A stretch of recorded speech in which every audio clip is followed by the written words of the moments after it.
আসসালামু আলাইকুম। অনুপাত সমানুপাতের অঙ্ক এইগুলো আমরা কিভাবে খুব সহজে করতে পারি। a/b = 3:4 হলে b/c = 6:7 হলে a/b/c = কত? এই ধরনের এই অনুপাতের অঙ্কে যেটা দেখা লাগবে ডাবল আছে সেইটা একই আছে কিনা সেটা খেয়াল করলে পরে এই অঙ্ক কিন্তু সমাধান খুব সহজে করতে পারবো। তো এখানে b আছে হচ্ছে 4, এখানে b আছে 6, তার মানে দুইটা এক নাই, তার মানে a/b = 3:4 আর b/c = 6:7।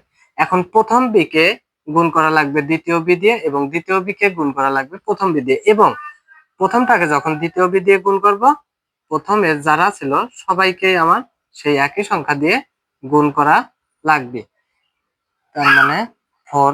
এখন আসতেছে কি 3 6 18 4 6 24, 4 6 24 4 7 28। এখন কিন্তু দুইটা বি এক, অতএব a/b/c = 18:24:28। এইটাই কিন্তু অ্যান্সার। তবে যদি একই সংখ্যা দিয়ে তিনটাকে কাটা যায় তাহলে সেটা অবশ্যই কাটবো। 9 × 2 = 18, 12 × 2 = 24, 14 × 2 = 28, অর্থাৎ এটাই ফাইনাল অ্যান্সার।